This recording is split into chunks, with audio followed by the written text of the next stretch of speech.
Welcome to Kindness Matters, where every story reminds us that hope can rise from heartbreak. Tonight's tale begins on a quiet Montana ranch, where a widowed cowboy believed his wife had died years ago, until two little girls appeared at his door and called him Daddy. What follows is a story of love lost and found, of family, courage, and the unbreakable power of second chances.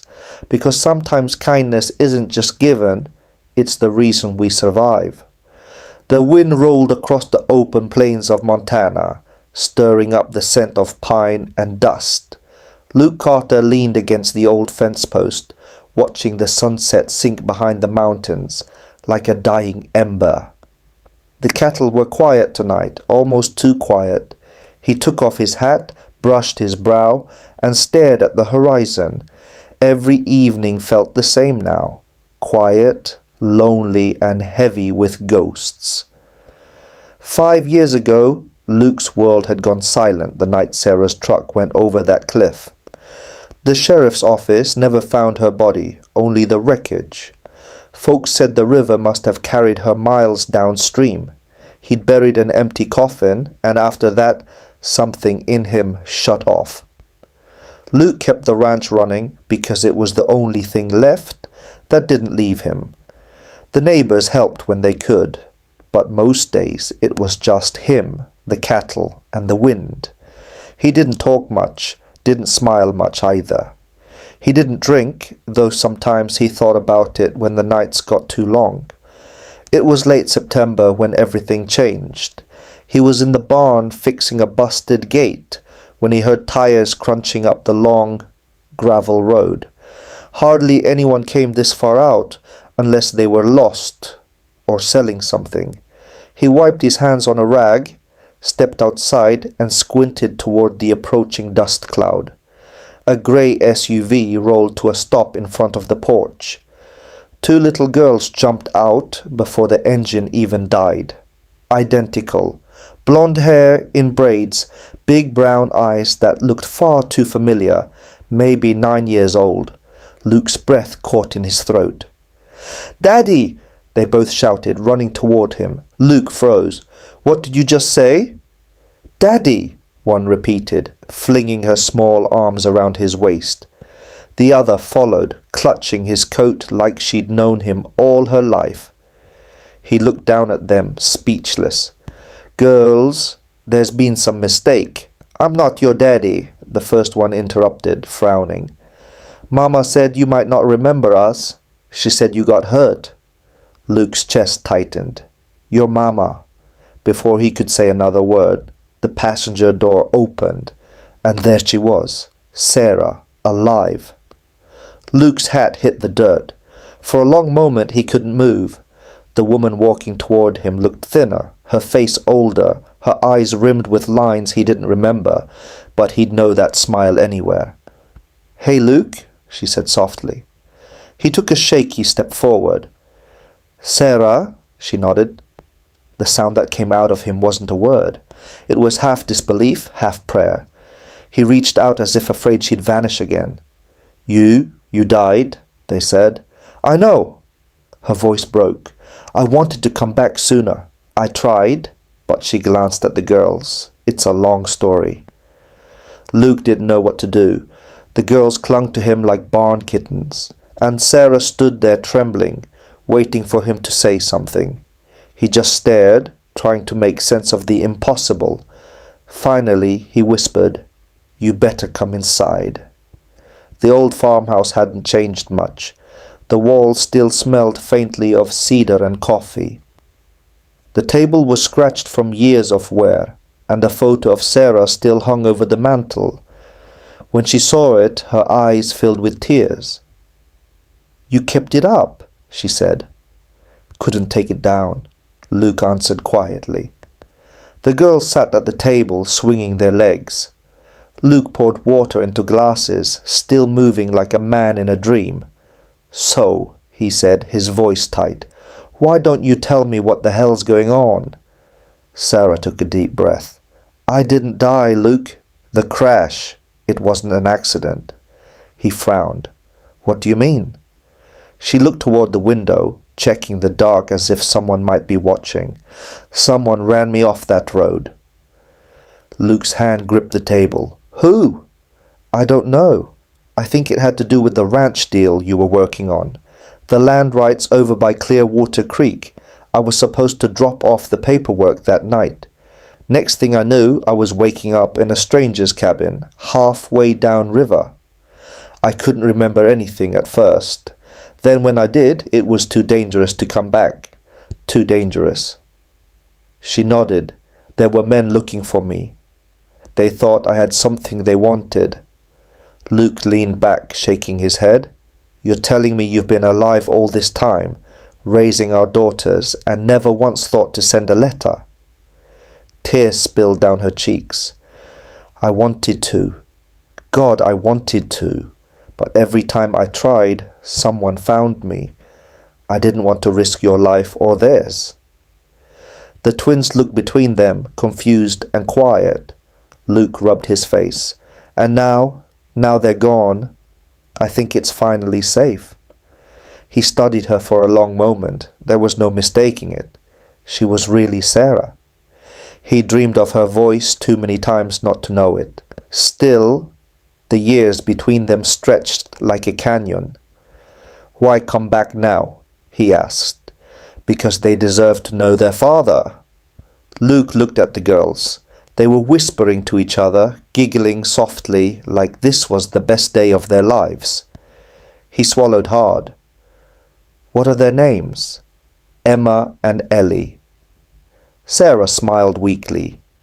You picked those names once, remember? Back when we thought we'd have twins someday, Luke's knees nearly gave out. He sank into the chair, staring at the two faces that looked like mirrors of each other and of Sarah. My God, he murmured. They're really mine. Sarah nodded.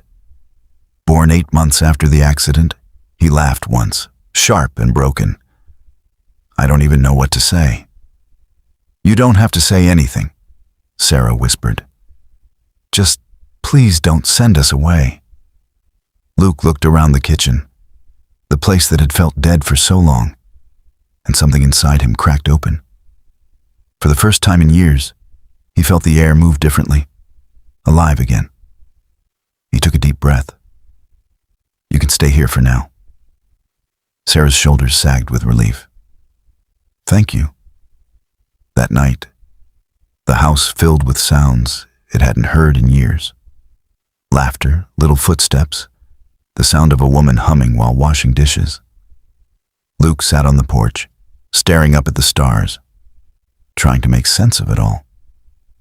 But even as he listened to them inside, something didn't sit right.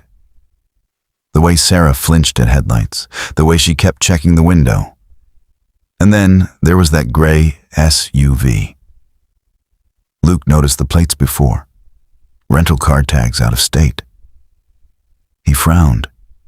If Sarah was really free, why did she drive a rental? And why out there in the darkness could he swear he saw another set of headlights parked at the end of the road, waiting? Luke barely slept that night. Every creak in the old house made him reach for the rifle propped against the wall. He told himself he was being paranoid, that the years alone had sharpened his nerves too much. But the image of those headlights at the end of the road kept flashing in his mind.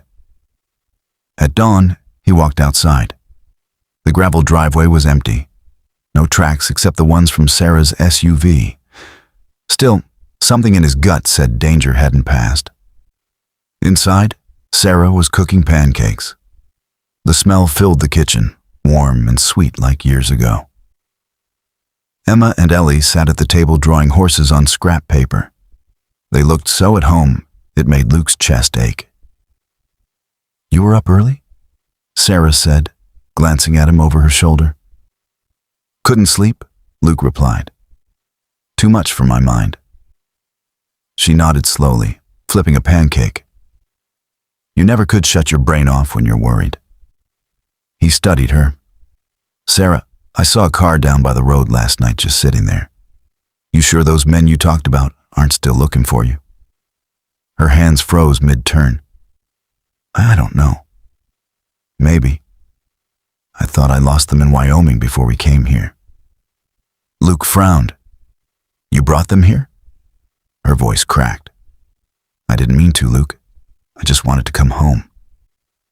The twins looked up, confused. Mama. Sarah forced a smile. It's fine, sweethearts. Daddy's just being cautious. Luke stepped closer, lowering his voice. If someone's after you, we need to call the sheriff. Sarah shook her head fast. No police. You don't understand. These people aren't the kind you go to the law about. They have money, connections. If they know where we are, they won't stop. He stared at her, feeling that familiar, helpless anger rise. You should have told me before you showed up here.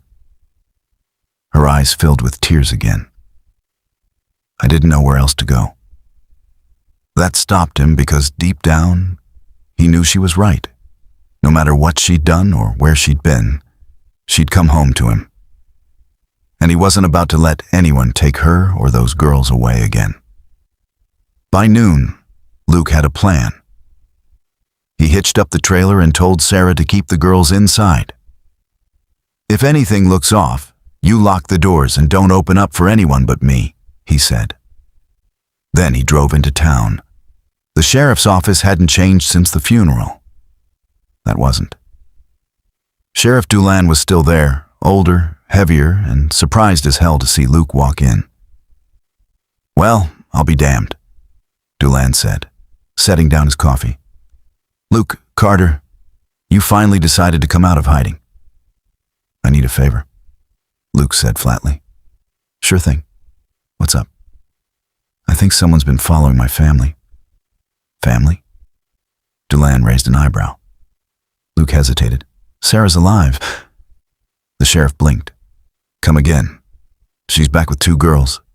Says she never died. That someone ran her off the road. Dulan whistled low. That's one hell of a story. I'm not asking you to believe it, Luke said. Just if anyone reports a gray SUV out near my property, you call me first. The sheriff nodded slowly. You got it. And Luke, be careful who you trust. When Luke drove home, the air felt wrong before he even hit the gate. Tire marks fresh. He parked fast, grabbed his rifle, and ran to the porch. The front door was wide open. Sarah, he called. No answer. He rushed inside. The kitchen was a mess. Chairs knocked over, pancakes burned on the stove. His heart hammered. Emma! Ellie? A soft sound came from the back hallway. He spun toward it. The girls were there, hiding under the table, trembling. Daddy! Emma sobbed. 2 men came. They took Mama. Luke's blood turned to ice. He knelt, trying to keep his voice steady. Did they hurt you? Ellie shook her head.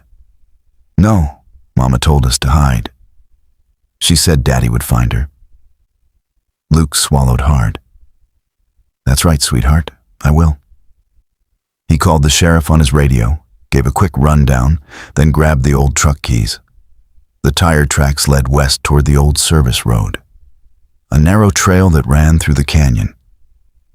He followed, heart pounding, dust rising behind him. After 2 miles, he saw it. Sarah's SUV stopped sideways near the creek bed. Driver's door opened. He jumped out, gun in hand. Sarah. No answer. Only the rustle of leaves and the low murmur of running water. Then he saw movement, a shadow near the rocks. A man stepped out, tall, wearing a black jacket. Looking for someone? The stranger asked. Luke raised the rifle. Where is she?